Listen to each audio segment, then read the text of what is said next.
Welcome back to Quantum Conversations. My name is Sarah, and today my co-host Carrie Bennett and I are going to be making these complex topics of quantum biology and circadian biology understandable to the everyday person. Thank you so much for tuning in. We ask that if you are listening on audio only, that you take a moment to leave us up to a 5-star review. And if you're on YouTube, leave us a like, leave us a comment. It will help to get the show out to more people. And before we jump into today's topic, just a quick reminder to head down to the show notes and check out my free resources as well as Carrie's free resources.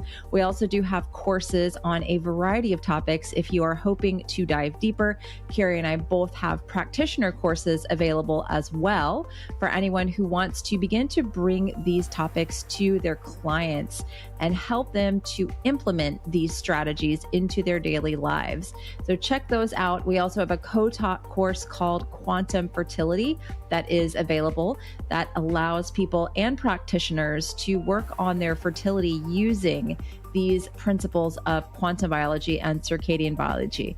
Again, thank you so much for listening or watching today's show, whichever one you are doing.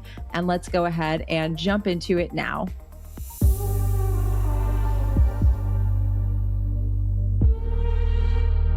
Hello, everybody. Welcome back to Quantum Conversations. As you can see, I am not alone. Today, we have Dr. Pugh here back on the show. And our topic that we're planning on talking about is grounding, but God only knows where it could go. Based on our last conversations. Yeah. Well, based on just what we were talking about before we hit record too. This is going to be wild. I think it all started because we were measuring grounding shoes yesterday. Yeah. And it depends on the person because some of the brands maybe we'll not mention. They didn't ground it. They weren't grounding for me. If I stood in them, they grounded. Yeah. So then we've been talking for ages of how does the person, because we all know that different people conduct different amounts of electricity. So we've got a variety of theories. And this is why I have heard from our clients that some shoes don't ground, but they obviously ground in certain people. Yeah. I've heard from different people like, oh, these shoes don't ground. They don't work. But then I had tested them myself. I'm like, well, they do work. And then I had the same client tell me that she had like a really bad psoriasis eczema problem. So that seemed like very black and white, like, well, it's an EZ problem. You're not conducting as much because we've got a very obvious symptom of low EZ, but I don't just have low hydration. Yeah. Low hydration. Sweat. Yeah. Yeah. Sarah,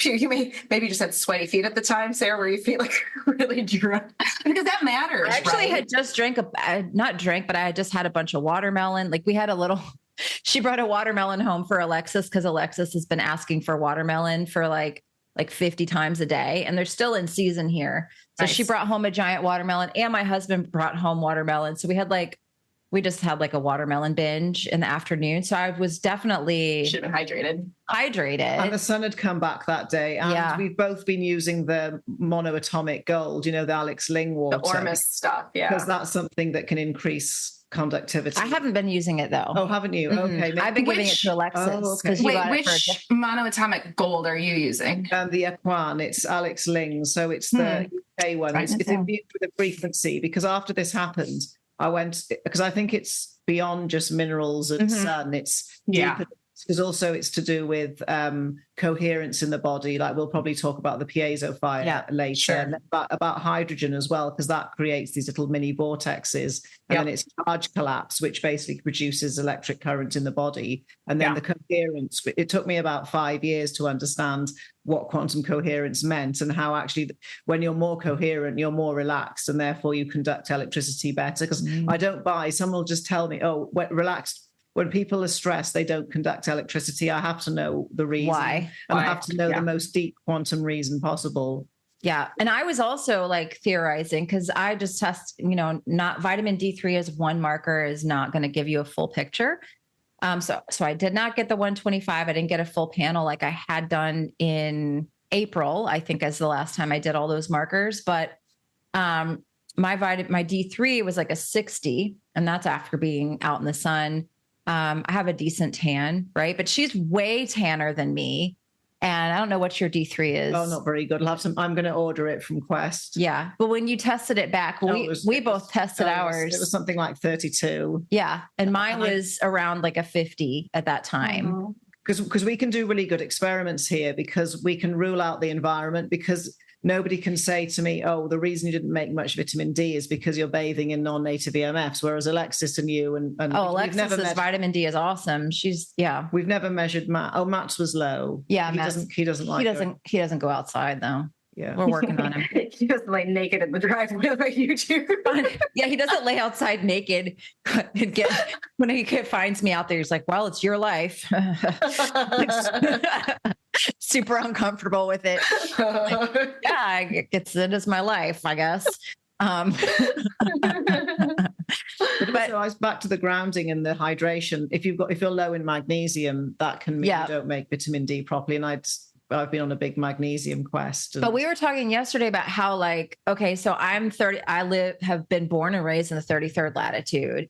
My body has maybe adapted more to be like a solar panel to collect vitamin D, to be a better absorber of that. And she's, lived up in a northern latitude. I don't know what latitude. 53rd. 53rd latitude. Yeah, and the 50th. That's what I was up there. So we were talking that maybe my body's really geared to sucking in electrons. And then when the sun comes out, instead of making vitamin D, it's like, oh no, let's melanin. Because she gets so tan. Yeah, sure. So tan. I get very tan. Like my family is like, oh, you're a little tan, but I still get quote unquote, like my vitamin D goes up, and I see, it stays in my liver too, and tissues and blood. It stays at that level pretty well too. It doesn't drastically drop over the winter.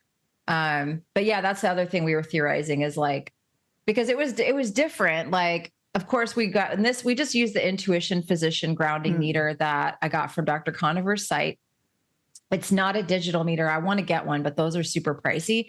But we've of course tested barefoot to see, and it went down to low, which means like the best possible grounding. And then I was testing out, I have like probably 6 pairs of grounding shoes that I've collected over the years. And I had like 2 pairs that were like, no, you're not grounded. Like not even yellow. Right.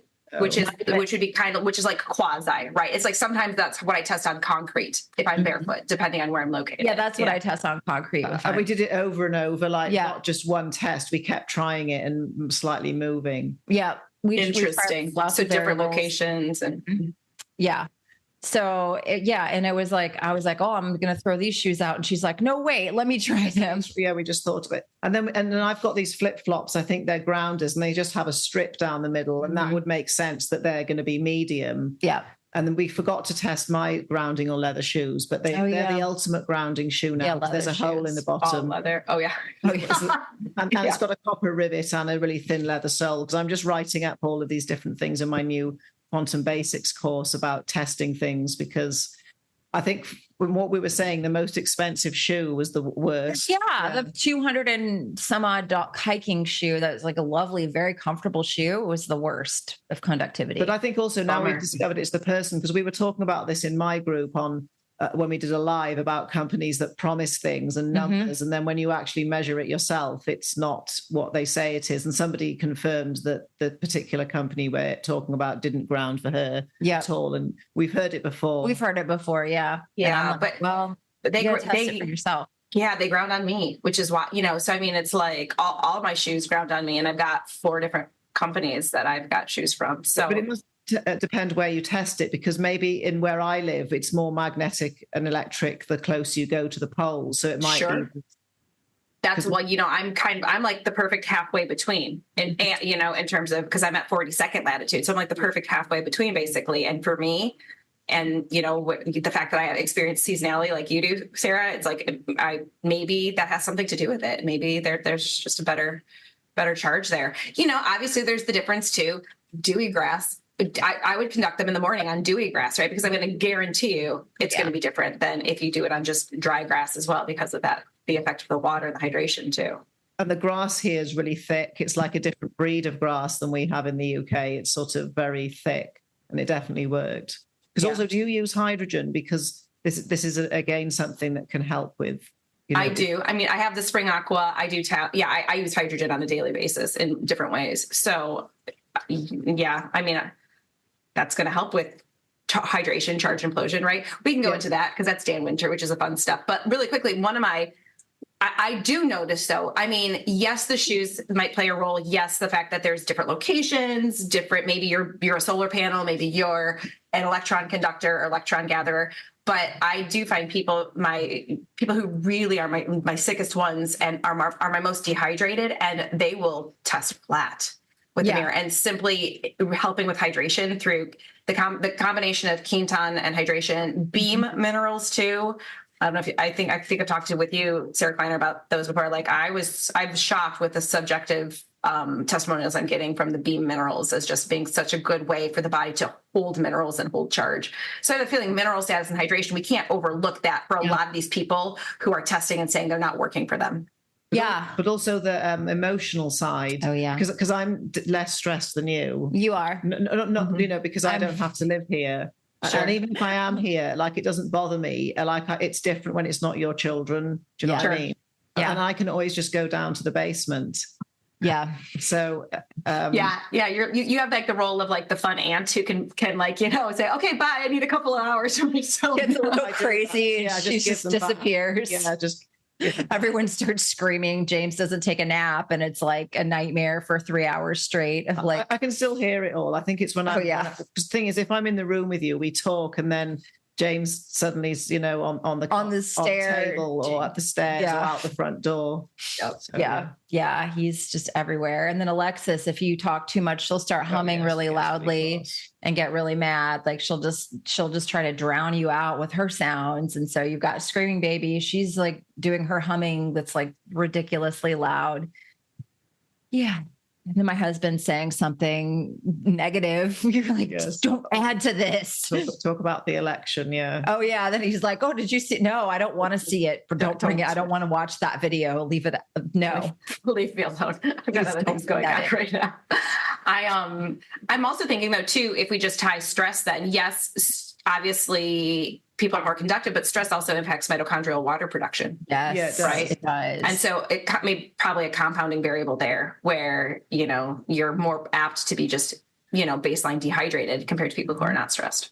Yeah. And just going back to the whole Quinton minerals, I have a friend of mine who's a practitioner. She's got a digital grounding meter so she can see different numbers. And she tested herself just on the grass barefoot.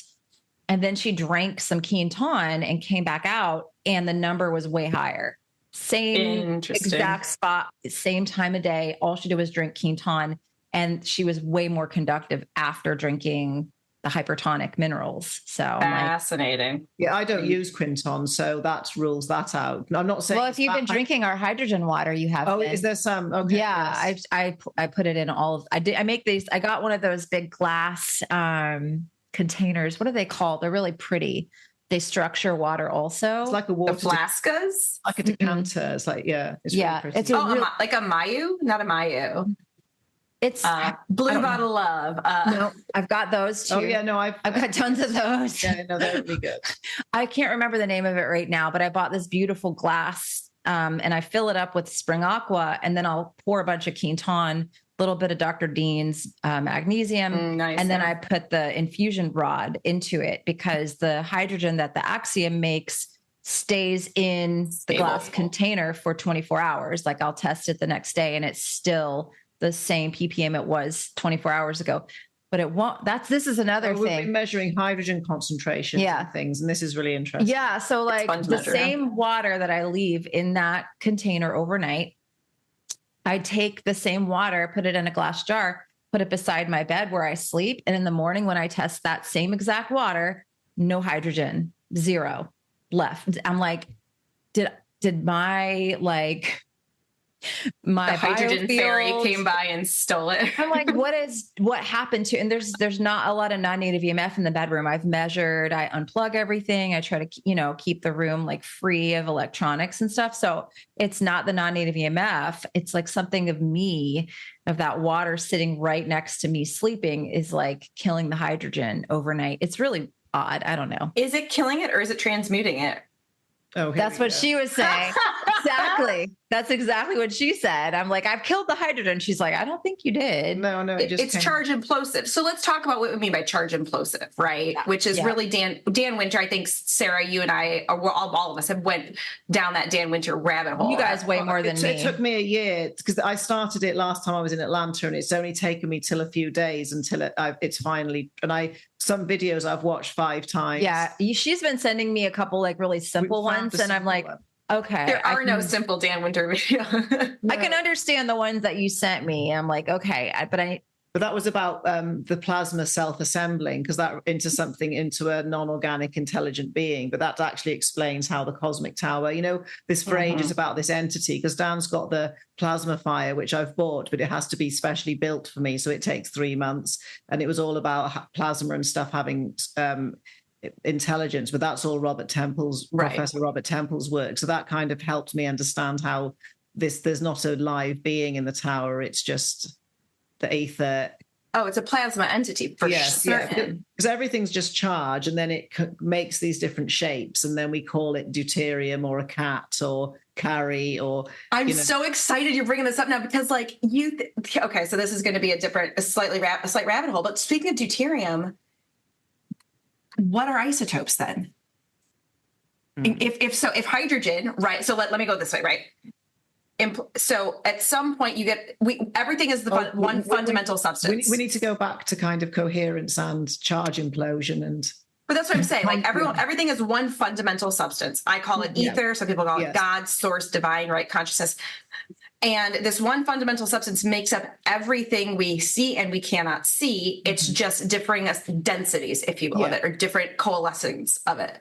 And so for the most fundamental atom that we list on our periodic table, now Walter Russell, I think, has a more complete model of what this really looks like. But it's essentially the charge vortexes. It organizes itself from the ether in a way that's called constructive interference, meaning the waves of charge reach a specific vortex cone shape where they add and multiply to enhance each other's velocities, right? To enhance each other. And so they're essentially speeding themselves up to a point. And that point it's called a plane of inertia, right? Where it seems as though that we've created mass. We've got enough charge gathering to one point where we've created mass and potentially rest, but this isn't resting. It's basically a holding point for hydrogen is gathered charge. And then there's always a dispersion, a radiation. And, that radiation we could call electromagnetism. But essentially every atom and everything we see in this physical universe is gathering charge to the point where it's imploding and in differing amounts. And then essentially you can't just implode charge, because that charge, as Dan has highlighted, is also gravity. So if all you did was implode charge, we would just, be, waste an insane amount of weight, like we'd be way too heavy. So there has to be balanced radiation of that charge to distribute it so that there's this equilibrium. And that's where you get the toroidal field, the thorax flow, those dynamics. Turning yourself inside out. Turning yourself inside out, And even in simple terms like meditation, all of it, you like turn yourself inside out and focus on your breath. Totally. So then if everything is ultimately, again, I'm more highlighting Walter Russell's work, if everything is ultimately hydrogen in differing forms of the amount that's imploded to create, let's say, quote unquote, a proton, right? Or a positively charged mass, and then balanced out with then the negatively charged radiation of it, then what's a neutron? Like what's deuterium? What's those isotopes? I could probably answer this if I wasn't jet lagged a bit, because that's the whole crux of it's the whole other level of why deuterium's special, because it can do quantum superposition. So it's almost like 2 vortexes doing that instead of the other one that's a pure vortex. Because I think just for people listening, one thing I found helped me understand this was, when a rose grows, it's got to compact itself into the rosebud first, and then it'll open out into the rose, because Great it does analogy. into auras as well, that we want to sort of compact our aura like this, but really we want to expand the aura. So it ties into sort of, this is back to the grounding, one of the theories about if your aura is different, because that's electric, so that must play a role in conducting. It's electric, it's plasma too, right? It's exactly. But I think it's this idea, when you describe this of non-destructive charge implosion, of getting smaller, the idea of the rosebud and then opening out is actually how in simple terms you can explain, because this is like super complicated physics. Yeah, it is. But it's, no, it's really important. But also I think this whole thing about the gravitation and the energy you can get from this is another form of energy that's not light or is sort of magnetism in a way. It kind of explains it kind of explains what's his name, Wilhelm Reich's orgon machine. All of those people, or like prana healing and prana, right? And Tesla getting energy out of the atmosphere is because everything's spinning charges, and it's sort of a charge spinning. So of course it's going to have energy. Yeah, everything's polarized it's polarized charges. So it's this idea that so this is where I like to expand the conversation in quantum biology, because quantum biology is really focused on the physical body and the energy we can gather from light, electricity, magnetism. But I think we are completely missing there's something else. I've said this for so long. There's something else. 100%. It's this subtle charge that is inherent in this ether that makes up our physical bodies, but penetrates us, surrounds us, which is why there different civilizations and cultures and healing modalities have discovered through various techniques, such as meditation, such as breath work, ways in which you can literally implode, pack your charge so that ultimately you can then distribute it into your aura, into your biofield, right? So you pack it and then you radiate it. And so this is just the next layer, I think, in this emerging field of quantum biology, where we have to understand this subtle energy, and it can be manipulated based on our thoughts, based on our intentions, our emotions, as a means of literally gathering life force energy from our environment. Yeah, definitely. Because there's another thing, when you can grow plants in the basement with no light, because you need to set up a special kind of copper setup. So there's obviously another part of the electromagnetic spectrum that the plant can recognize and draw energy from to grow. So, I think light's really important, but I've always thought there's more, especially because it's not been sunny really in the UK for ages, and it wasn't sunny here, and I've been perfectly happy. Yeah. And, there's because I've had to been forced to look for other things.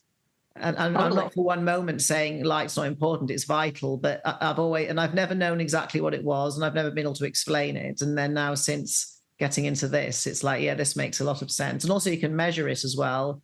If I can still, if I'm good at conducting, I'm obviously doing something right. Yeah. With my charge implosion. Totally. Exactly. Right. And so that's the name of the game in that aspect. So this is also, here's this too, right?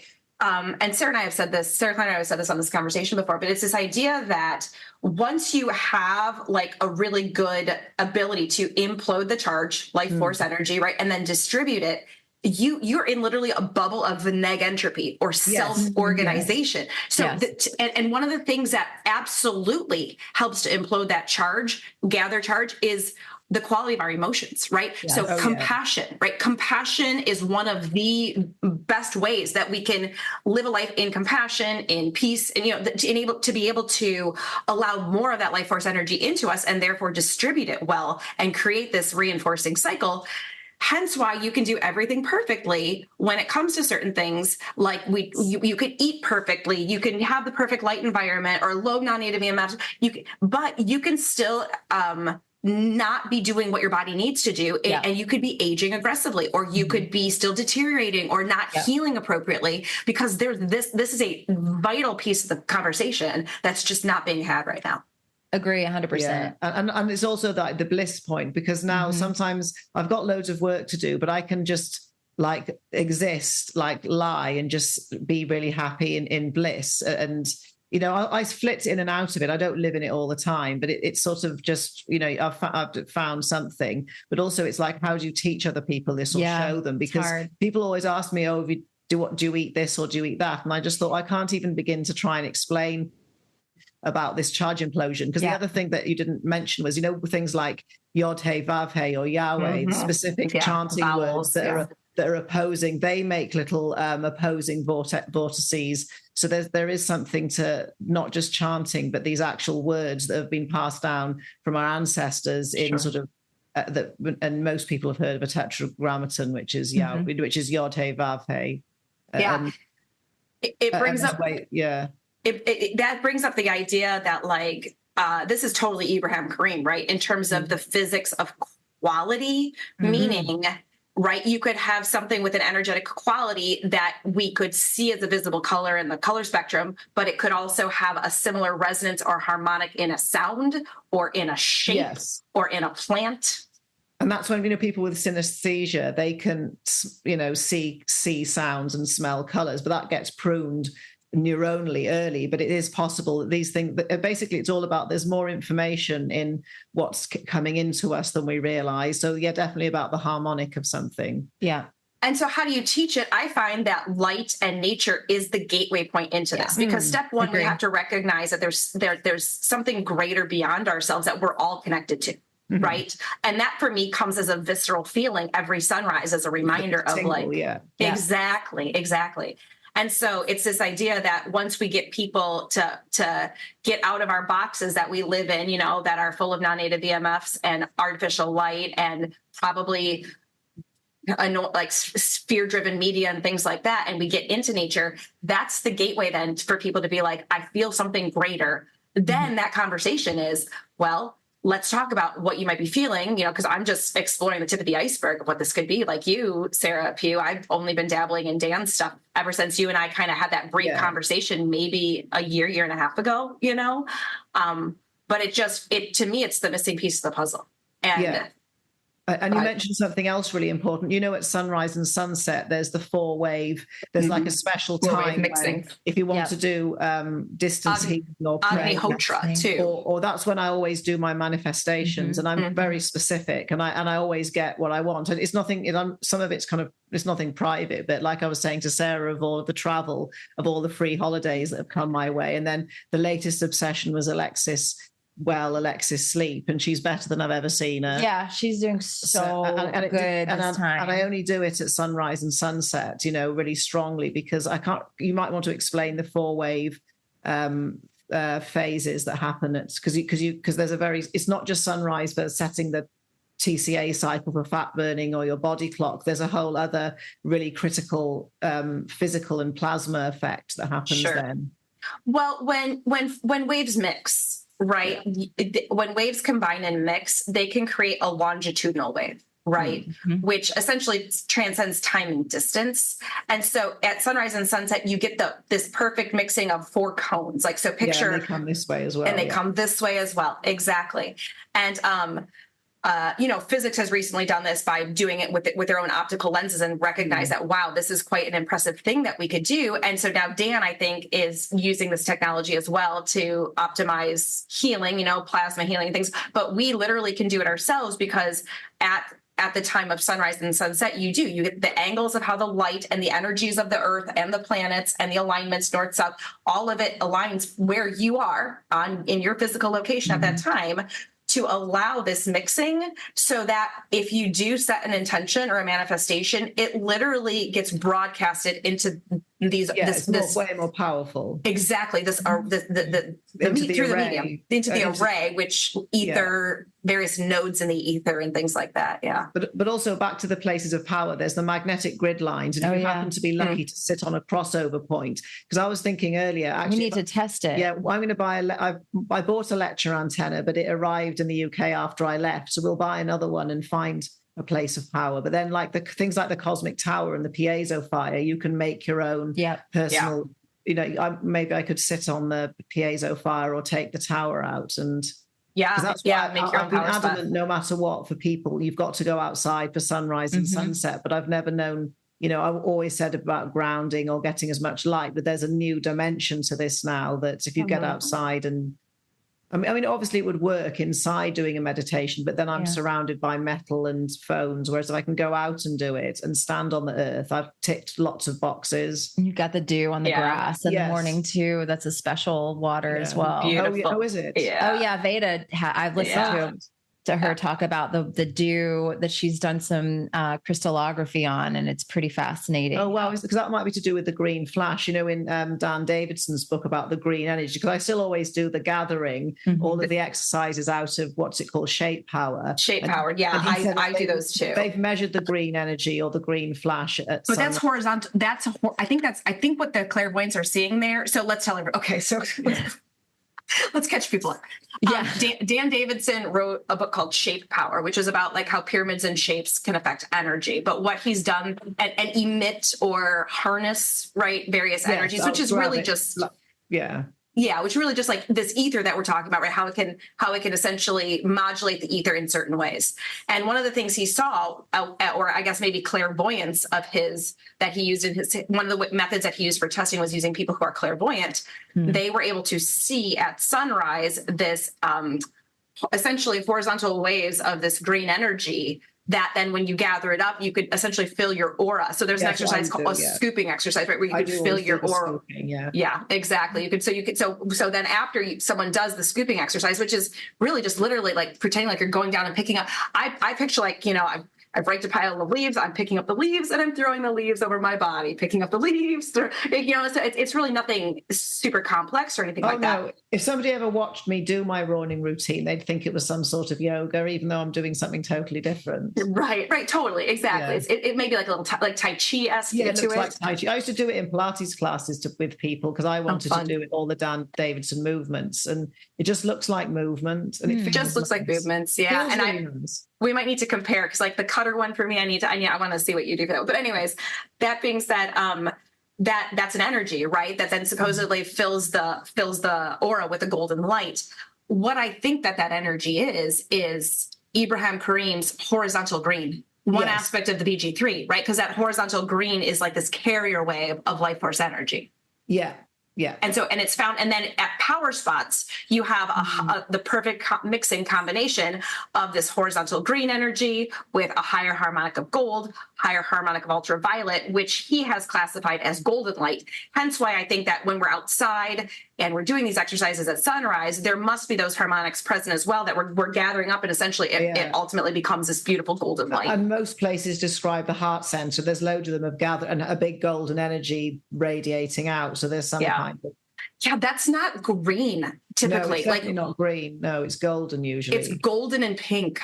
Golden and pink, or pinkish gold, like that's like rose gold. But that's back to the compassion, that all of this still doesn't work unless you truly 100% feel compassion. Yeah, I agree. Well, same with manifestation. If you're trying to manifest only for your selfish needs and stuff, right, as opposed to like guarantee your travel is manifested because of what you're learning so that you could share it with your community, so you could share it with other people, right? So like it has the service of a higher good.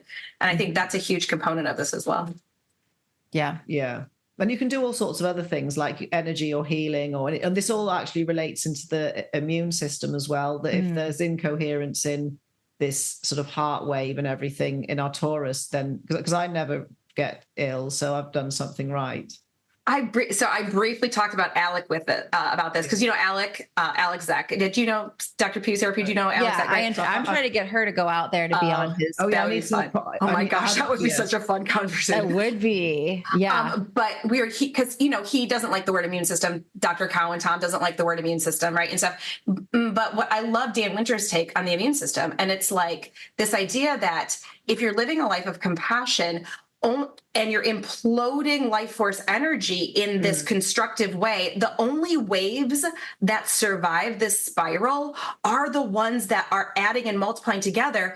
The ones that don't fit this spiral, aka waves of anger, hatred, fear, viruses, right? Like these waves are waves that don't fit the so you can literally essentially through your energy field discard the waves, and you keep the shareable waves, the nice ones. That's why Dan calls it the shareable wave, right? Because it's like the waves of compassion. Essentially, we know, and we know that this is a thing, right? Because we look at the before and afters. Dan does you do with aura imaging for like Dr. Karatkoff, who's someone I'm excited to listen to at the water conference. I know he's giving a talk there, but he's someone who has really measured so many aspects of the aura and how you can see it visual changes in someone's plasma projections of their aura in response to different things, from drinking structured water to meditating to using Dan's devices, right? It's just it's a fun but there's also thing how you project yourself to the outside world, because with Marilyn Monroe, when she was really young, someone said to her, if you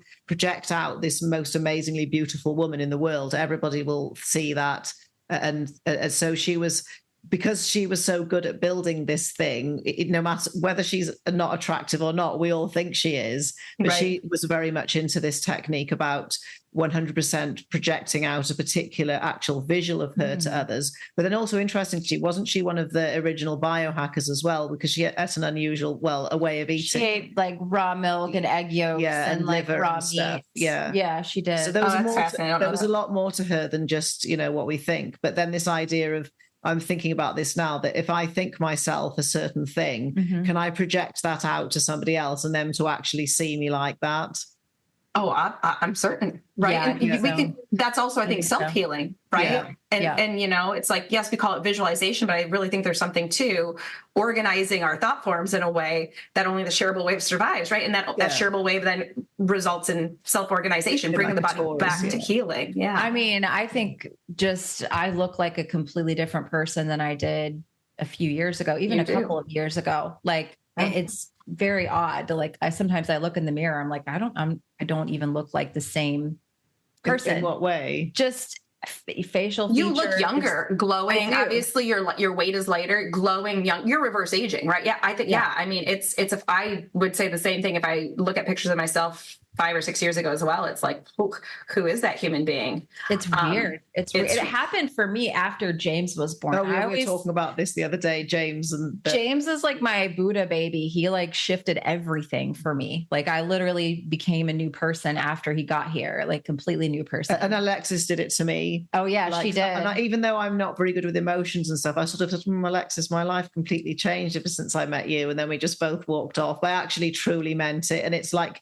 James, as soon as James came, then I massively shifted. But it's a lot of it to do with now I just think anything's possible. And, you don't know what's around the corner, whereas some people are stuck in this idea, oh, my life's going to be like this forever. But you just don't know what's going to come along and turn you inside out. 100%. 100%. And I think part of that is being open to possibilities, but also at the same time, I know, Sarah, I'm certain Sarah too. It's like, I really now, because of through my understanding of water and ether. Water, yeah. Yes. I've changed so many aspects of what I used to do, as opposed to scrolling on my even alternative news media sites to be like, what's the latest, thing I need to know? What's the latest? No, don't tell me. I'll find out if I need to know. At some point, every once in a great while, I'll glance, but it's like I can interact with the world in a way that's way more level, as opposed to let me get mad about that, or let me fear something, or hatred. It's like back in the day, if someone would have smeared me and, called me bad names or things, yes, it affects me still, but at the same time, I can have this conversation of, that's a reflection on them. That's not a reflection on me. And I can really work myself through letting it go, as opposed to having that kind of tightness inside my body for so long, where it's like, what's wrong with me? What could I have done differently? It's like, no, I can. So it's just right. And so I just feel like through the layering on of the quantum strategies and the understanding of water, ether, what we put out, we get back. The media or the types of stuff that we surround ourselves with, those energies will either enhance our ability to heal or detract from them. And so we can reverse age, and we can then be open to new possibilities when we see the shifts before our very own eyes. Yeah. Yeah. It's remarkable. It's fun. It's cool. It's promising. It's empowering. It's exciting. I used to wake up every day with this just sense of dread, just dread for years and years and years. And I was trapped in cycles of addiction with food, with alcohol, with pharmaceuticals. I was just trapped in all these different cycles. And it was just I'd break one and then another one would come. And it's now I feel like I've broken out of a lot of those, and I'm so much happier. Even if things are not going the way I want them to, I still find joy and happiness in the day of just going outside, getting the sun, grounding. Just the little things are. Or James saying a sentence. Oh yeah, James saying little. Now he's copying everything that we say, which is hilarious. And James doing a new movement. Oh yeah. He's all over the place. Yeah. I can't wait till James starts talking in a British accent as well. I'm really worried about him saying a swear word. Oh, I'll get the blame. He will. No, it'll be me. It depends what it is, if it's an F word or a C word. The F word will be me. The C word is her. No, I don't say that. I have done, but not in front of James. Yeah. The other, going back to we were talking about grounding. Well, so I got all this very weird quantum moment, like very weird story. We started watching this documentary. Oh yeah, this like documentary about a cult, but it really disturbed me. It's very can't stop talking about it. Yeah. Talking about it, like, because it's This is really funny. I know. Love Has Won, I guess. What's her name? Amy Carson. Was it Amy Carson? I don't know.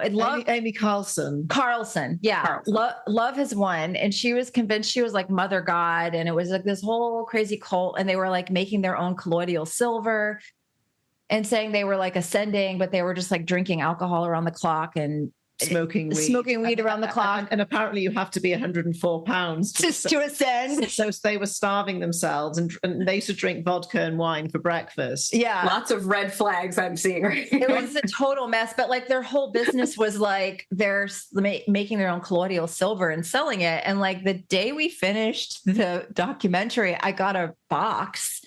And I don't know who sent it to me. I know people offer to send me stuff all the time. And I'm like, okay, sure, whatever. And it was a box of colloidal silver that showed up on my doors. But also the other really weird thing is, as mom, the mother god was dying of alcohol and weed, they kept feeding her more and more colloidal silver. And then she eventually passed away. But because they couldn't bury her, they just had this dead body with them for like 14 days. But they were using the trifield meter. They were using the EMF meter. Oh, she's still alive. She's still alive. This is recent. Yeah, this was like 2021. Yeah, and then they said, "Oh no, she's still here. She's still with us." Because they were measuring on the trifield, they were still getting readings. And it's all that silver in. She was conducting. Basically, had turned blue, completely blue. She turned blue. Because she was convinced that the colloidal silver was going to counteract the alcohol. Yeah, and it was all. But then I think, didn't she just end up? They didn't mummify her on purpose. She basically just, because they were in quite a hot place. She just basically dried out, and they had this sort of dead body in the car. And didn't they put sunglasses and stuff on? Yeah, in case the and cops, Christmas lights, in case the cops pulled them over. Weekend at Bernie's. Have you seen Weekend it at was Bernie's? very disturbing. But also once the cult collapsed, instead of all of the cult members saying, "Oh no, I made a terrible mistake," they've just all gone off in their own little corners. And there's Father Multiverse and Father God. Father God, they're still together. He was like an criminal meth addict. Oh yeah. And then they somehow amassed. It must have been like they had $300,000 in the bank. Archangel Michael stole it, and they all had God names. And and it's one of these things. It's really it's disturbing, but you can't stop watching. Yeah. And then wasn't there a show last time you two were together that you couldn't stop watching too? At this, I feel like we watched Dope Sick. Yeah, another disturbing one. That's like they're both real. We have cults in the UK, but I think the whole thing about America and cults, it's a very real, serious problem that happens. Yeah, and it can happen to anybody. Like, if I had a child who was 18, I'd worry about cults and things. Yeah, I think it's how I don't know. I like to think, and maybe I'm wrong, but I feel like if you talk to your children and really empower them with information, that hopefully they won't fall into those sorts of things. I don't know. Because that's what me and Matt were saying. We feel really sorry for those mums. Because they used to watch their daughters on YouTube because they used to they would live stream everything. They would live stream everything. Yeah. I just think I'm of the opinion that I always encourage my kids just to ask questions, right? That way, hopefully through questioning and critical thinking, they will make good choices in their life. You just pray. But I think cults come in all secret forms. They're not just the classic, because this was a classic sort of Californian, just a sort of stereotypical cult, a religious cult. But you can get cults that are not as religious. That's how I grew up in a cult. Kind of, they just imploded that building. That's how my parents. Really? Yeah, that's why we moved to Georgia. Well, my parents moved to Georgia was to build this church, and they had their own version of the Bible. I was telling her about it. Yes. And I was like, I was in a Christian school and I was so confused because they were like, well, only the overcomers are the only ones who are going to get taken up in the rapture, and all these other Christians have got it wrong. So you're going to go in the rapture and they're not. And so I was 5 and I'd be at school and someone would be mean to me. I'm like, well, I'm going in the rapture and you're not. So so go away. It's just please go away. Yeah. It's fascinating. Yeah. Wow. So what's this one called? It's not Netflix. It's called, what was it? Love Has Won. Love Has Won. Yeah, because they had a YouTube channel and like a whole bunch of products that they sold, mostly colloidal silver. And they were like drinking all day. They're like, alcohol and weed can be used as spiritual enlightenment tools. And like, but I think it's back to the whole, they basically created this new reality and can 100%, but they were really happy though. Yeah, they were very happy. Until Mother God died of end-stage alcoholism and liver, organ failure and turned blue from the colloidal silver but poisoning. They were honored to be there when and also when she was about to die, they actually went out looking for a spaceship. Yeah, that's why they kept her body. Yeah, because they were waiting for the spaceship to come take her body, and they wouldn't bury her because they were like, well, the galactics are coming to get her body, and she's still measuring with the trifield meter.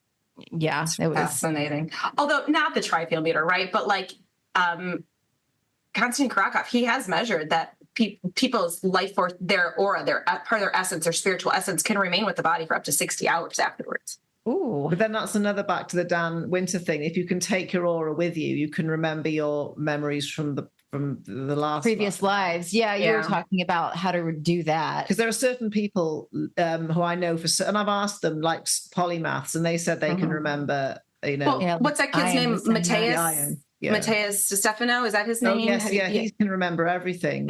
Every past life. Yeah. Professor Robert Temple can, because like he's mentioned, but he's like, when you meet someone that's got a brain that's how and like Ian Mitchell, it's like you obviously had there's two or three lifetimes worth of knowledge in here, not just one. Yeah, right. Definitely. Well, so again, this is Dan Winter. If anyone wants to dive deeper down this, but it's this idea that like, in order to go against Christianity, but isn't that what eternal life is?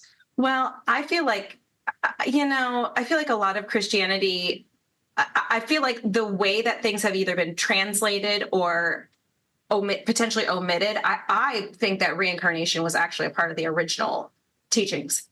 But they just the definition. That's how I could comprehend having eternal life. If I could have a different physical body, I could still be me. 100%, right?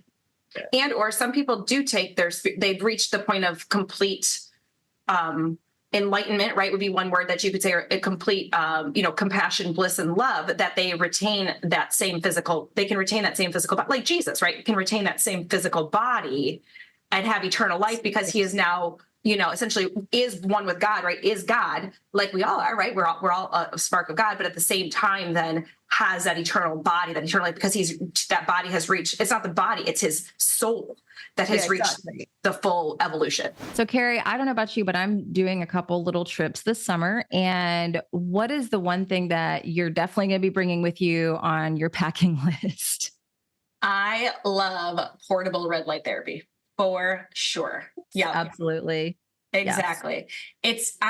You can't underestimate, honestly, what red light therapy can quote unquote treat or support when you're away, from like eating something that disagrees with you to like your kid falls and scrapes the knee and you want to do a little extra repair and support, to a headache, to an earache, to like you name it, and just then as general maintenance, right? Or like, let's say you're at the beach, you want to precondition your skin, right? All these things, and or you're traveling on an airplane and you want to kind of offset some of that mitochondrial damage that naturally happen from being in a plane. Like I know Dr. Sarah brings her this is our Bond Charge Mini, and you can use the code QuantumPod to save on yours. But I know she will just kind of put it with thyroid, right? Because when you're in an airplane, you are exposed to high levels of non-native EMF, and a little panel could be a great way to support your mitochondria to make more exclusion zone water, so that there's a little bit of a protective barrier when you're in those high stress environments, right? Exactly. And then also in a pinch, I'll use that, like, let's say in a hotel room or something, to turn on a light if I need to, right? It's just in a pinch, it's a really good way, just to kind of almost like act as a flashlight or illuminate the space at night, if you need to for some reason. So I have found so many uses for that portable red light therapy.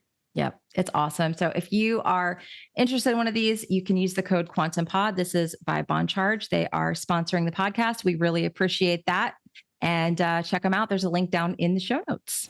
That's why this whole thing, like, I don't dislike Dave Asprey or Brian Johnson, these people that want to live till they're 150, but that's like a physical body. That's not eternal life. What I'm talking about is something much more esoteric about the souls. And, I'm all for all religions. I think they're all very fascinating, but I'm sure I'm not the only person that thinks this, that what they're doing with all the supplements and trying to prolong the life of the physical body, there's actually another way to do it, I think. Or you can just I can accept my physical body will go, but I want to keep my essence and then move it into a different body next time. Well, there's also people, and there's stories and case studies of people who are, have lived the spiritual life in places like Tibet, right? Who literally have been documented to be 150 years old, but look very youthful, let's say 50 years to us subjectively. But my thought process on that is they've literally lived in this shareable wave of compassion. Yeah, that's why I was thinking back to what we were talking about, all the way back to grounding again, because actually even just grounding's all fundamentally really important in this torus and in this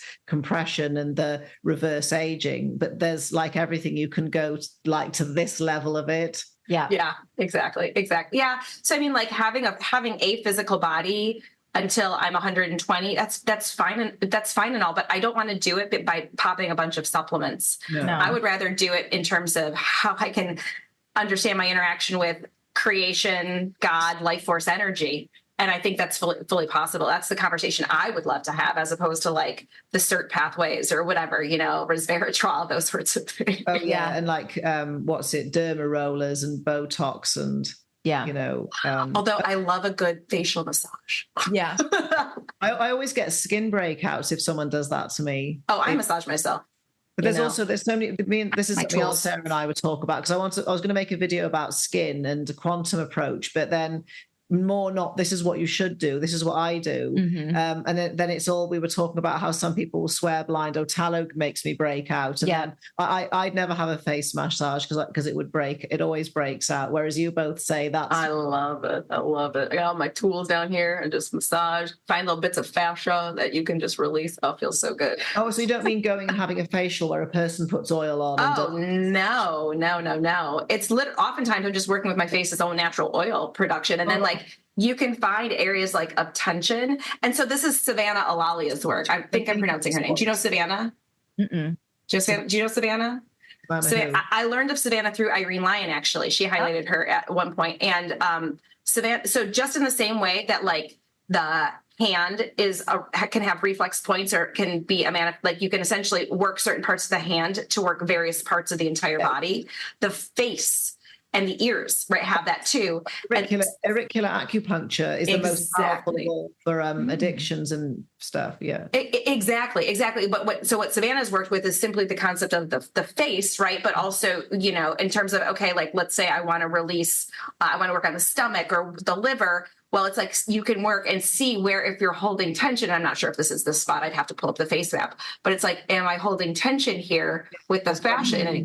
And you could start to recognize if you're holding fascia. Yeah, there, right? Same point for EFT. There's one here and there's one here. And, and then there's like several, there's loads up here. Exactly. So it's like this idea of through a face massage, which I love anyways, I get to actually kind of reflex energy, balance energy in my organ systems, and also understand where an organ system might be congested or stressed. And so it's just fun. I do that to myself, like face massage. I just thought you meant you go somewhere. Oh, no. Ain't nobody got time for that. No, I know, right? I can do everything myself. Yeah. So, well, I feel like I know we're going to talk again next week because Sarah's still here. But is there anything else we want to add to the grounding? I think the thing about grounding, a lot of people always want to know, like, does this ground me? Does this ground me? I get it in my groups. Test it, yeah, it's like test it, because I, for the longest time, thought that these particular shoes I'd spent a lot of money on were grounding me, and apparently, for me, they're not grounding me. She could wear them, and they would be grounding for her. And yeah, it's all a matter of testing, right. Yeah, and also like for inside, I didn't know that in there. Well, the bathroom was the bathtub ring. Yeah, because just the bathroom floor. Nice. If I've grounded outside and come in and fiddled with my phone, I think, oh no, I've ruined everything. And I thought, oh no, I can't go out now because the door's got a bing. It'll ding. It'll wake them up, so I have to just stay now for the whole night. Whereas if I'd have known, I could have just sat on the toilet and grounded it.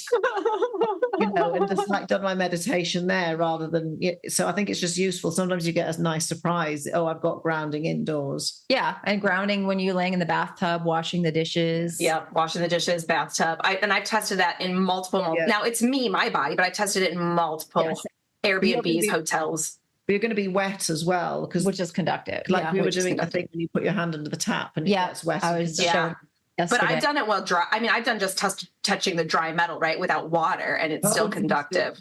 And so you could literally just touch the drain, right, the metal part of the drain, or just stand on it and do it.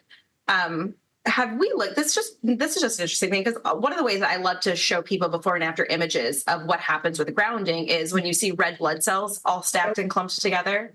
Essentially, yeah. Piezo fire does that as well, because Dan's done a load of research and it does breaks down the roulet as well. That's what I was so all of a sudden, like that's bleeding exactly into this, because like when you earth and ground, you get charge. You essentially suck Earth's charge into your body, and it plumps those red blood cells up with charge, and they repel away from each other. And that's healthy, right? That's healthy blood.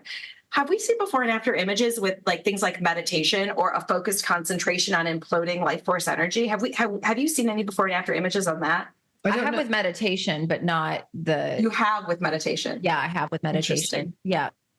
So that just says, like, even if we're like, let's say if we can't ground outside, the name of the game is gather that energy. Yeah, exactly. Be like Tesla, try and gather all the charge out of everything. Yeah. Right. And so that charge can be light. It can be a plasma device. It could be meditation. It could be earthing, right? It's just gather charge. And we can gather charge through the quality of the food we eat, the water we drink, things like that too. Oh yeah. Exactly. And also if I want to cuddle Petal, if she's been outside, I'll cuddle her and steal her charge. Yeah. Maybe she takes all of mine. I don't know. Oh yeah. Yeah. Dr. Conover was saying, because I had her on recently and we're going to have her on at the end of October. She's an intuition physician. She was telling me she gets really cold and she just can't tolerate cold very well at all. And she'll just pet her dog. Her dog will be sitting on the ground and she's all bundled up and she'll just like stick a finger out of her glove and like touch her dog. And she's like, boom, I'm grounded, so there's, there's a lot more ways to do it than just standing outside on the ground barefoot. That's obviously the best way to do it. But yeah. And I know we need to do an episode. And I think, you and I, when we do the summit, you'll do a new interview about this, of just the nervous system and nervous system regulation. Because there's so much more to it. That's why I'm not a huge fan of like grounding mats and grounding sheets, because you're really missing out on other frequencies that are really only available when you're outdoors and you're in actual sunlight, Sure. You get the charge gathering effect, right? So that's why I love Laura's products. So, I mean, like, I really do love them for a lot of people, but at the same time, although there must be something about there has to be fluctuations in what we're picking up from the charge when we ground indoors, because it'll normalize cortisol and melatonin. Yes. And so so even through that artificial way to ground, there are certain signals that we're picking up. I don't know what effect that has on the nervous system per se, but like compared to what I teach when going outside and all those signals that we're picking up on. But there has to be something beyond just gathering charge through her products. I agree 100%. Yeah. So it's more will be revealed. More to the story. And we had a question that someone emailed Carrie and I about EMF. EMF harmonizing about it next week with talk more about that, and just we'll see where we see what else we'll see what happens within the next week of the other thing, like of finding new ways to not eat food here, because I was just saying about how it's of course we have food in the UK, but here it's just a whole other level of just. Because Sarah's husband and I always talk about all food. And you guys talk about food all the time. All we do is just spend all day saying no. This morning, you guys had like a 30-minute conversation about honey. Oh yeah, exactly. It's like, what is going on right now? And the thing is, it's like, and then 99% of the time we'll say no, but then all of a sudden, then we just can't, and we can't. The anymore. Peanut butter jar that keeps reappearing. That's in the bin. You keep throwing it, but it'll be back in like 2 days. Funny, I was saying to Matt, I've managed to not touch the honey for 5 days, but then I found a plastic knife in the basement. He went, "Oh, do you want me to throw it out?" Business about the raw milk. And the raw milk. I got in trouble because I've been getting raw milk and drinking it lately. And I had a gallon that had some left in it. And I was like, oh, I'm going to throw this out because I just got a fresh gallon. And she's like, no, don't do it. Don't throw it out. It's really expensive. Yeah. I was like, I don't care. It's not good. It's been 2 weeks old. And then my husband was like, you're always keeping things here past the date. And you don't at all. I don't. Matt was saying, then he said, there's a rule. There's fresh. What was it? What was the word he said? Negotiable, and it has to go. And if it's negotiable, it has to be binned. And I said, that's the difference between me and you. I eat the negotiable. Oh, I eat the negotiable too. My mom's like that too. Oh, my mom's still mad at me for cleaning out her freezer in 2012. No kidding. Like, it'll come up randomly. I'm like there with the kids, and she's like, and that one time in 2012 when you cleaned out my freezer, and I'm like, you're welcome. Because we couldn't open it. Like, everything was falling shipping out the 1997, and I had to get rid of it for your own safety. And she's like, and then I had a cake that I had made, and you threw it out in 2012. Oh, yeah. Like, my mum's like that. This is why. This is why I throw everything away. Like, this is why I'm a minimalist. This is why. But this is like a whole gathering, because I'm a very I don't hoard, but I potentially could. Whereas you and Matt are much more. No, we throw everything. We're like, get rid of this trash. Yeah, it's like I love clutter. I don't hoard, but I could live with books all around me. Yeah, so you're in between. You're like me, whereas I'm not a full hoarder. But if I was allowed to be my own devices, I could turn into my mum, who is a hoarder, but not. I know much worse. But. Yeah, my dad too. The whole incident with cans of soup, thousands of cans, maybe not thousands, maybe at least 500 or 600 cans of soup. Oh, really? What flavor? All different one? Was it all whatever was on sale at the time? That was Matt was saying. My husband and I met. We were working in a call center. Yeah. Like we're selling copiers over the phone. That's how we met. Like, right. That's right. And he was telling her, like, my mom used to call the call center, and he could hear her from like 2 rows over being like, "Sarah, peaches are on sale, 79 cents a pound," and she's like having this like panic attack. She's like, "You have to get there today." That's exactly how she speaks. That's why it's so funny. I can't copy her voice, but that's exactly how she is. Oh, that's so funny. To get the peaches that I'm like, Mom, really? Yes. She grew up on a farm with like an outhouse. They didn't have anything. Yeah, so I can't blame my dad at all for that, for sure. But I don't know how it eventually left. I mean, maybe my mom was just like, we gotta go. He's gotta go. Either soup goes or I go. Yeah. Right. Yeah. I don't know. Maybe that alternated. But I think every week she would just take a bunch of like the soup kitchens or homeless shelters and things like that. And eventually they would just load it up. Yeah. Awesome. I don't even know how we got here. But anyways, you went off on a tangent, and I was going to say I've had a discovery of how to not eat the food of making slushies. Oh, But then it comes back to the ice thing you were saying, because I made this slushie. It was just lemon juice and some monk fruit, and so it's kind of just water. But then I had to use the ice out of the machine. Oh yeah, and I was like, I can't use this ice because this is tap water. I've been trying to make hydrogen ice now, but I wasn't successful because the ice in the it turns into a block. The thingy ninja couldn't cut it up. So I'd be thinking, you could. The ninja wouldn't even cut up. That's hard ice. Yeah, because I was making it for Alexis to start with, and then I made myself a slushie and hers, and then I realized after a while I couldn't get it out without a spoon or a straw. But I hadn't given her one, so poor Alexis couldn't have hers. Sorry, Alexis. Yeah, no, I'll make another one, because then there's all you can put frozen fruit in. But no, definitely I also gave up coffee. And I found slushie is like doing cold thermogenesis, because I actually get cold after, but it kind of wakes me up.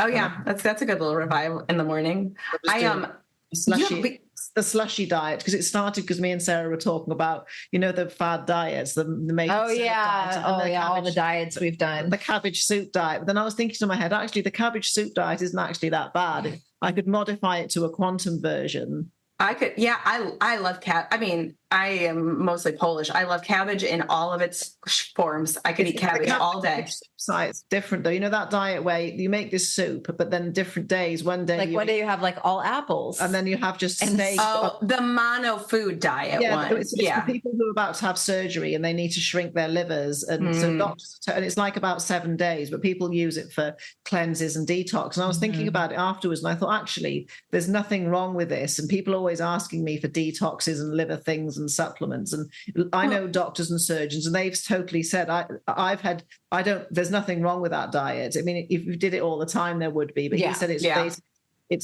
there's got proper food in it, it works. They've said, go away and come back when you've lost some weight and your liver's smaller, I'll do the operation, just do this. And it's simple. Well, the thing, what I do love about it is, someone brought to my attention something called the sardine fast, right? Where, we've been talking about that. Even I would never do that. Like, I love sardines. I just tried it for a day, but like, you start to ask yourself, I tried apples one time too, just because like, you start to ask yourself, okay, am I hungry? Or am I just bored? Or like, cause like all of a sudden it's like, I certainly don't want any sardines and I'm not getting sensations of hunger. So it's like, it just, it brings a new awareness to things. Oh, that was like me with the raw meat and salmon. It's like, you can't possibly overeat that, but you're right. Sometimes like if you've got like traveled or got jet lag, that's when I have to be really careful because I have to be really strict because I'll just eat something because for no reason or my brain thinks it's like lunchtime when actually it's sort of 3 a.m. and that's like a time stuff. But the whole sardine thing, that not one for one moment did I ever think, I'm going to do that. Whereas I love sardines. I mean, when we were talking about the cabbage soup diet, I thought, I might do that. And then and do the slushy diet for a week, like it's like just constant CT. I would do that, but the sardine thing, I was totally like, I just know. No, I can't. The smell, the taste, they're so good. The crunchies of the bones. Just like sardines. I just could never eat sardines every single day for, how long is the sardine diet? I mean, I think I've heard people do 5-7 days. I mean, so. Yeah, I would just worry about like the heavy metals from the tins. I don't know. There's some good companies that really, they test their stuff. And King Oscar is a really good company, but it's like 5 times the price of all the other sardines. Totally. Wild Planet. Yeah. That's the sardines I have a bunch of. Oh, yeah. I know. I would eat your sardines out of the cupboard, but I'd have one tin because there wasn't anything else. Just the idea of just eating sardines. Even for me, that I could eat, what was it? I had just egg yolks, beef and salmon for a week, and I was fine with that. But it's all... and it's not cooked and it's not in a tin. I never resonated with the sardine thing. Yeah, all raw. I mean, I'm not shocked that people do raw foods, but like, how'd that go for you? All those raw foods? Because I never have any gut issues. I just think it's really simple. It's because I was really busy, and Dr. Borosh reminded me of something we were talking about it, and also it's just simple. And I've done it before and I like it. But then yesterday it got to the point where the watermelon came. Right, it was irresistible at that point because the sun was out. We had a nice UV of like 7 or 8, and nice. It was watermelon. I want to go fruit picking up, but we have it here. James, I love that. Oh, James, fun. I love that. Yeah, you'll just be like black and red from. Yeah, berries or I whatever. think there's loads of different like approaches to raw food. Like raw, if you can, I like picking fruit and things off trees because there's a tree over there of one of Sarah's neighbours that's got some unidentified fruit on it. So I just picked that, and they don't mind. But it tasted a bit of. Didn't taste. She's British. She doesn't like you can get away with that, right? Just like the neighbors with their party that was like, those neighbors. Yeah, that upset the whole neighborhood. She brought my dog over and was like, I just want to come to the party. And they're like, no, you can't come in. You don't have a ticket. I know. I felt like that. Yeah. But I think, with this woman in this tree, all of the things have fallen on the grass. And the thing is, it's like, I don't even think anyone lives in that house because I've never seen. Whereas in the UK, some people don't mind. You can knock on the door and say, can I pick your apples? And they'll just say, I'll take them all. Oh, interesting. Well, talk about life force energy straight off the vine, right off the tree. Because before I came here, I have got apples in my own garden, and we had like tons of blackberries just everywhere. We've got brambles everywhere, so it was just like a feast. I think one of the reasons why people overeat is because one of the things that they're looking for to nourish themselves with is life force energy. And I agree. Right. And we have this tiny little tomato, like we grow in containers, but the containers are grounded, right? They're of a material that's I love Yeah.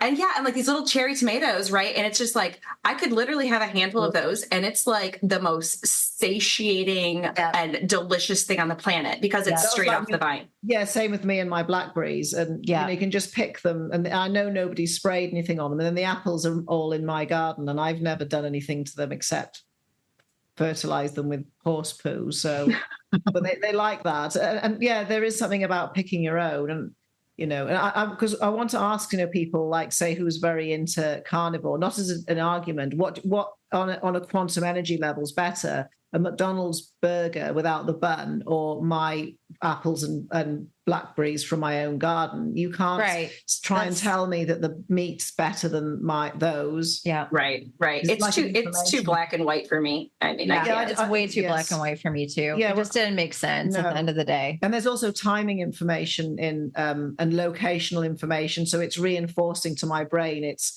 autumn in Leeds and what time of day and where, and also where I am. And it's the same with the local honey that, you know, as much as I try and I'll have it occasionally, but that provides information. And lots of people swear that local honey that's raw from their area is really good for allergies. And I completely believe them. And then I think obviously any old honey could have horrible information in it. And then lots of supermarket honeys are cut with fructose syrup and glucose syrup. Yeah. Whereas like an apiary just down the road is. Yeah, totally. No, I agree completely. It's the quality of I'm not talking about quality of like it's the quality of information. The information quality of it. Exactly. It makes a huge difference. And also because our brains constantly always want to know where we are on the planet and what time is it and what season is it. And it, like it's, you know, when you're going on a journey with children, are we there yet? Are we there yet? That's basically what our body is like. It won't just think, oh, well, I got up this morning. It's obvious we're in Leeds and it's like summer. It constantly needs to be told where you are, what time it is. And it's like the child on the journey. Are we there yet? How many minutes? Yeah. I tell people I use this analogy. It's like, if you don't see these sunrises and go outside regularly and touch the earth and connect with these signals, essentially you're in a dark closet and you don't know where you are. I mean, talk about how fearful your body would be if it didn't have that information. Complete nervous system dysregulation. Yeah. Exactly. Like that's anxiety. Everyone talking about nervous system dysregulation all the time. It's just such a huge buzzword. And I'm like, what? Instead of going to do one of these really expensive programs, why don't you just do this first? It's going to really, I think, move the needle for you so much more. Then if you still feel like you want to invest in a good program, I would do Irene's, and I have a lot of people that like Primal Trust. Like those are some good ones, but like start here first. Because if your body literally doesn't know what time of day it is or what time of year it is, then like how can you expect it to feel safe? But you can translate that to how we would feel if you're lost and you don't know what time it is. Right. And you've got lots to do. Right. How much of a panic would you get into if you were like that? And that's how biologically everything feels. And then all the chemical reactions get slightly out of sync and nothing's as efficient as it could be. You can't make the hormones as well. You don't burn, your mitochondria not efficient, and your organs don't know when they need to kind of put on the gas versus the brake in terms of their energy needs and turning them on. So it's, of course, there's been chaos. The body just conserves or stores because if in doubt, let's just hold on. Totally. That's leptin right there, right? That's how leptin shifts and changes. Yeah. Exactly. I was going to ask you before we finish, what do you think, with this whole gravitational and energy, because this actually relates into weight or mass, but how do you think the gravitational energy translates into leptin? Because I think there's, some people who struggle with weight or whatever. I think there's something else, because obviously if you can make energy through this imploding vortex, and it relates to your weight or mass, there must be some kind of leptin. And I've got no idea. Is leptin purely a light-driven hormone? Because it's an electromagnetic barcode. So, and if you can get energy from gravity, then leptin will be able to register that. Right. And so I'm assuming, yes, it'd be fascinating to have someone who actually only doesn't focus on any dietary or even light changes and only starts to focus on their ability to gather life force energy through maybe their thoughts or through meditation or something, and just to see if the scale changes. Oh, I know loads of people who've thought themselves thin. Isn't there? Like, you probably don't have Paul McKenna in the US. But the whole is like this. You'll probably have an equivalent, but people who think themselves fit or thin or whatever, and Or yeah, but doesn't it make sense, right? Because number one, I think people who have an imbalance in weight or like an excess of weight, part of it is you could sometimes in terms of this whole gathering life force energy, you don't just need to gather, you need to then be able to distribute it. Right? Yeah, exactly. Right. Yeah, exactly. And so like, I have a feeling some of it is like, gathered. So it's why when you do these practices, let's say even you're looking at maybe Tai Chi, Qigong, the Taoist practices. He's moving the chi everywhere. You want it to flow. And if you have a storage depot for it, it's this lower dantian here, right? Which is considered a safe place to, like, of course, Sarah, you would know this, right? A safe place to harness the energy, right? In terms of being able to like put it in a place where it's not going to frazzle out the system or overwhelm the system. Right. So I think a lot of it is also just a stuck flow in the implosion and the distribution as well. And then if you could reestablish that and then connect to these like sources or these practices that improve charge implosion, I think weight can normalize. So yeah, definitely. And then on the next level to that with like Kundalini awakenings, but then in terms of other religions, they just call that something different. Dan was saying you have to be enlightenment, maybe like, right. Because it burns through your blood sugar really quickly and minerals. So your body, your metabolism goes through an upregulation when you actually fully, because we're just talking about the beginning, but the actual full Kundalini awakening is like the next level of all this. And he talks about it all the time about you have to be really well nourished because it'll just burn through all of your blood sugar. So there's like a metabolic aspect to this because we all know people who do everything right and they still are stuck in a certain. Although I do wonder about Dan's recommendations. I don't think he's interacting with people who live a circadian organized life. He lives in the south of France, and he's always talking about grounding and the river. So yeah, but do you see the light he's under at night, late at night when he's on his computer? No offense to Dan, but on his Zooms and stuff when he's giving his talks because there's a time zone. So it's like it's one of those things where I think that makes a difference. I do too. But also he might get away with it because he knows how to find magnetic grid lines and he knows how to recharge himself essentially. And I think with food, when he was a young man, didn't he join? It was almost a cult, and they used to grow all their own food, and they used to do gymnastics and stuff in this. Oh yeah, I was trying to find it. That movement practice. That he alluded to. So I think in some ways that's what with everything. If you can't do something right, try very hard with all of the other things because definitely he's still going at whatever age he is. So maybe he doesn't know about the blue light because he hates non-native EMFs. I know. That's where I want to he understands water, right? He understands plasma. He understands grounding and magnetic fields. But I'd love to bring in that light piece to the equation because I think that's, again, I bet you're going to optimize coherent organization through your lighting environment as well, which would be natural light ultimately. Yeah. Or maybe he just knows, but just has the light on for the sake of the audience. Perhaps it's entirely possible. Although I've never heard him allude to circadian. I've never seen him wear blue blockers or have a red light. Well, and frankly, all the research from Glenn Jeffrey about just shining a little blue light onto a mouse and you watch it get larger and larger and larger and larger. Have you seen that research? Oh man. So Glenn Jeffrey has played around with shining light both on human subjects and watching blood glucose rise, right? And also mice, you shine this blue light or have blue concentrated light on them.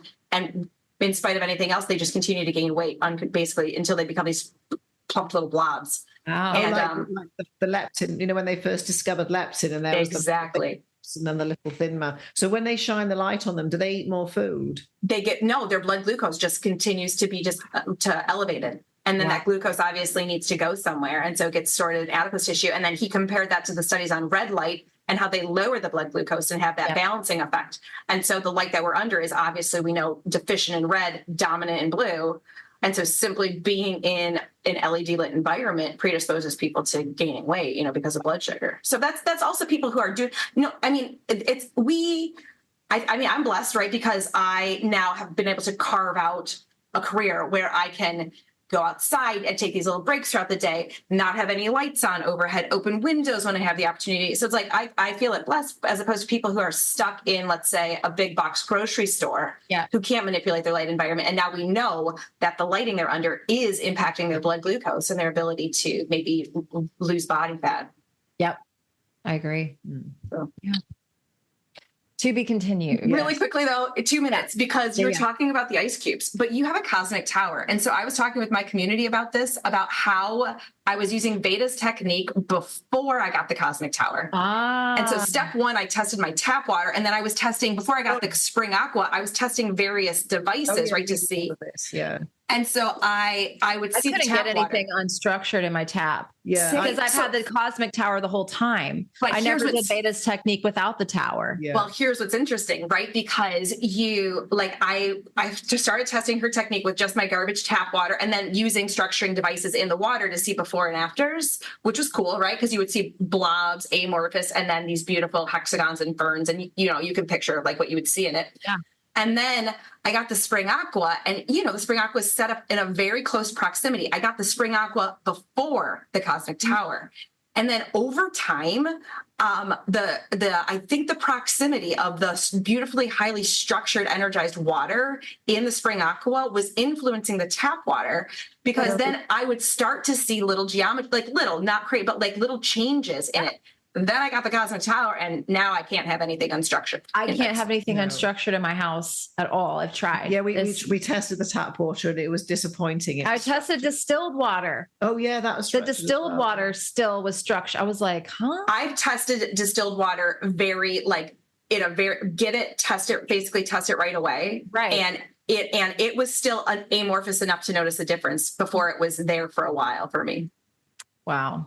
But yeah, it's so anyways, that cosmic tower might lead us into our conversation next week. Next time. Yeah. The cosmic tower is still, but I think the piezo fire is and the plasma fire are sort of a more. I find them easier to the concept of it. Yeah. Yeah. Well, when you talk about how plasma can essentially create a like healing, organized, self-assembly of similar stuff, But there's more to it that I still don't understand, but it doesn't matter. Yeah. Well, I mean, we can talk about it. It's what's fun too, is though you guys playing around with it so that you can kind of see what it can affect when you have a plasma device like that. Yeah. It's also about how the plasma, it might not like you or me, it's like, that's why, like with plasma, because the whole crux of it is humans think that something that's not biological or isn't humanoid can't be conscious, whereas this is the whole point of the plasma physics, is you can have inorganic stuff like the Kordylewski clouds or whatever, or something that comes out of the cosmic tower or the plasma fire that's still intelligent, and like ball lightning can exhibit. Ball lightning is a good example, and or angels, right? A lot of people have seen plasma. That's a plasma being, right? It's just like ghosts and stuff.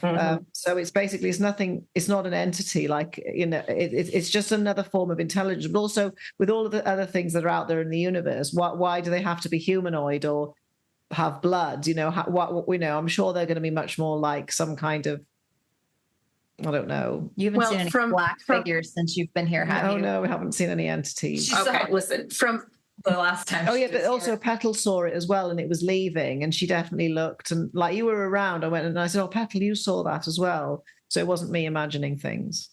I'm not, well, I mean, there's energy and intelligence can take many shapes and forms, exactly. But just kind of in my general scheme of understanding, it's like, I think plasma has the potential to be inherently more intelligent than any dense physical being itself, because it's a step closer to. And it's got way more filaments and nodes, and it's just bigger. Right. Yeah. And I think, and I believe it has a deeper, more direct connection to ultimate consciousness, God, the infinite intelligence. So yeah, that's why angels, I think, have the ability to, or whatever, plasma entities have the ability to do all sorts of healing and all sorts of, you've seen you've heard of people who have had like car accidents, but then, they see this flash of light envelop them and they feel like essentially, and then they somehow escape this. So that's like a quantum jump and a multiverse. But back to the cosmic tower, if it makes a plasma entity, that answers the question of how people heal from all these different things when they get a tower, of how does it do it. And then the plasma fire is the same. You make this intelligent plasma entity, and we are made of plasma. 99.99% of the universe, including us, is plasma. So it basically knows how to heal us at the plasma level. And people swear blind, and I believe them, that this happens. Otherwise, why would they buy towers? Yeah. Oh yeah. Well, and I mean, I highly encourage, I've been listening to the series, but I highly encourage people go to the Wellness Enterprise YouTube channel and listen to Nico. He's breaking it down. Yeah. Oh yeah. Very good. With Nico, because Nico's been on my channel as well, and he did a brilliant job. And I think it's one of these things. It's like Dan Winter's saying, this is a new paradigm. We're so stuck in the old paradigm. It sounds like wackadoodly what we're talking about. It's just like, you can't explain it. I was telling my husband, I'm like, if you can't explain it to someone, which is a lot of biochemistry and a lot of the typical scientific model can't be explained. Yeah. And they just overcomplicate it to the point where it's like, Yes. oh, I'm just stupid. I just don't understand it. Like, then it doesn't hold up. It's just not. Well, that's what science has developed into. And I'm certain, Sara Pugh, you could speak to this greater than I can, but like Jerry Pollack, I'm speaking at this water conference, and Jerry is sending out emails to be like, please keep it, simple, keep it easy to understand. Like, because at a lot of these conferences, what people try to do, that at least the ones that I've attended, not Tracy's, not the more recent ones, but, I've been to or heard presentations where it's like, they're so complex. And it's like, it's like, only I understand it because it's so complex. And all of these interactions are so complex. And I'm like, does it have to be that Red complex? flag. Yeah, red flag to me. Yeah. Speaking of Dr. Pollack, I've got his book, but I've got the pre-publication copy of Charge. No way! He signed it as well for me. It's here. I've been reading it. I've got to look for some typos, and I'm just going through it. No way! I want it. I'm gonna email Jerry. No, I want it because, like he was just alluding to in something I was listening to recently. I want to understand, because his atomic model is cuboidal, right? It's cube. Yes, I haven't got there yet because I wanted to read what he says about gravity, but I said I want the version that doesn't get edited, because loads of times a book will get edited and they actually take out really good stuff. Really important parts. Yeah. Cool. Well, at some point I'm going to borrow your signed unedited copy and read that version. He might bring one to the conference, or I think it was because when he was on my podcast, he said it should be ready by now, but I can't, what I've got, I don't think it's quite, because some of the images are not quite finished, but it's really good.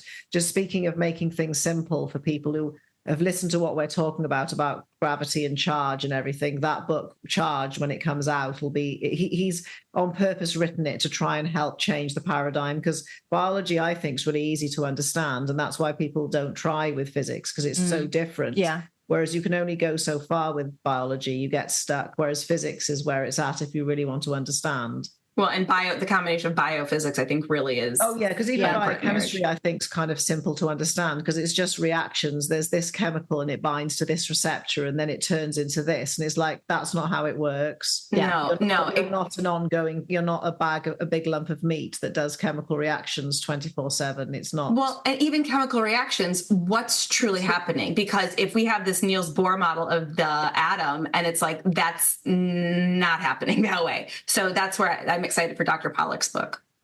Yeah, exactly. And it's like, I think, but then the whole back to the thing about the conference is that I've got to speak in 2 conferences. So I'm making this thing, it's called the Iceberg, and it's going to be, because when you get a mixture of practitioners, scientists and lay people, I'm going to try and explain, there's the iceberg. This is what we tell people about Pilates or quantum biology and this is the underneath, and sort of make it in the same talk, sort of like, I haven't made it yet, but that's the only way I can think about how I could present at different conferences, where you've got a big mix of levels and you don't want to turn off the new people and make them feel stupid. Too complicated.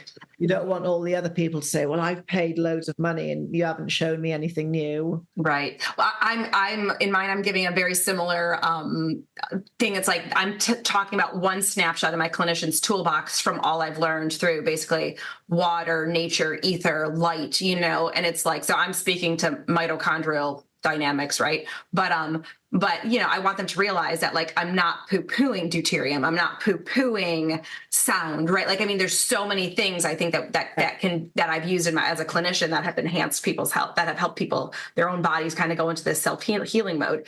And so it's like, you want to make sure you're respectful of the fact that we're not just myopic saying like, there's just one thing, but at the same time, you can only present like 30 minutes. You can only present like, right. a small portion. And I think also for people's brains, we can only absorb so many bits of information. No matter how clever you are, you get exhaustion. Sure. And you do actually need some stuff you knew already. If it's all completely brand new, I can't follow anything. I need some kind of reference point of, I know this bit, but this is new. And then, I know a little bit here now, this bit's new. Whereas if it's all new, I need to watch it 20 times like Dan Winter stuff. Yeah, hopefully. Totally.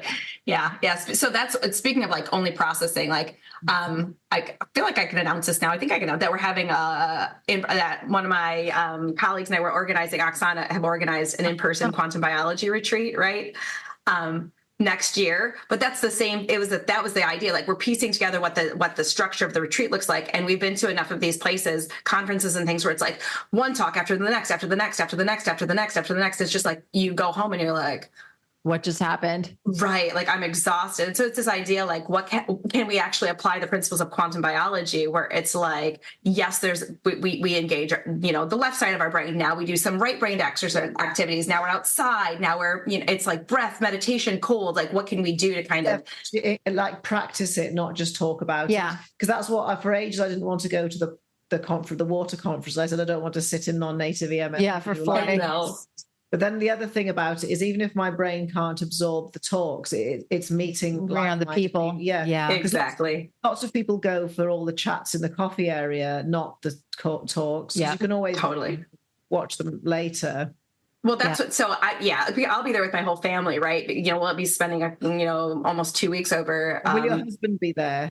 So, well, not at the conference, right? My whole family, the kids, my husband. But they're not going to the conference. But so my thought is they all came over. Well, of course I'm going to bring them to Europe, right? Like, why not? But at the same time, we're going to London. They're going to London. That's why we're going first to watch the Bears, the American football team, the Bears play at Tottenham Hotspur. And so that's White Hart Lane. People always want to go to London. It's awful. I know, but what are you going to do, right? Because us Americans are like, London, what big cities in Europe can I visit? London, right? Of course. And so anyways, we'll go to that. And then, but things to do there. I just always, people say, oh yeah, I've been to England, I've been to London. It's like, that's not what the UK is, That's not it. Well, you should give me the insider scoop at some point. But but what I'm saying is I'm not going to spend the whole time just listening to presentations, right? It's like, I physically can't sit under fluorescent lighting. No, neither can I. And do that. So it's like, which ones do I want to really highlight and like the little interactions you get at the dinners or at the coffee, like you said, the little break times. But I don't think I can. And I got my family. I want to go see Lisbon. I hear it's gorgeous. Oh yeah, no, I agree with you. I'd go insane with it's the blue light that gets me. The non-native EMFs, I don't like them, but I was reading something about how different people get affected by different wavelengths. And it has different effects, whereas it's the blue light that gets me. Well, and the fluorescent light that has that mercury resonance, that's going to be, maybe it's not. I'm just assuming at big conference halls, it's typically fluorescent. But not being grounded really bothers me. Whereas the sun, I love it, but I have to manage without it sometimes. But the blue light and the not being grounded really bothers me. Same. So I'm going to maybe we can compare schedules and see which talks are you really jazzed up about? Because I have had to hire a place and it's really irritating because the little apartment I've got has a pool, but then the pool area shuts one day before the conference. So I thought, this is perfect because the hotel is booked ages ago, and I thought I just want somewhere where I can retreat to. But the thing is, sometimes places are really nice. You could say, I won't swim in it, but can you open it so I can lay out in it. Yeah, lay out there or dip my feet in. Totally. Yep. And you're like, I don't care how cold it is, you don't have to heat it for me. I don't want it heated. Right? Just do some CT. Yeah. All right. Okay. Lots of talk next time. I want to know all about because what should we close on? I know the thing that Sarah and Matt were saying about the hydrogen machine making abs. Oh, we'll have to leave this, and that's what's prompted the talk of the weird diets and the slushy diet, but we'll leave that for next time. What that means? Yes, I'm excited. We'll try to talk about that. Yes. Yeah, I was like, okay, I'll believe that when I see it, but we'll leave it for the next episode. What that was about. To be continued. Yes.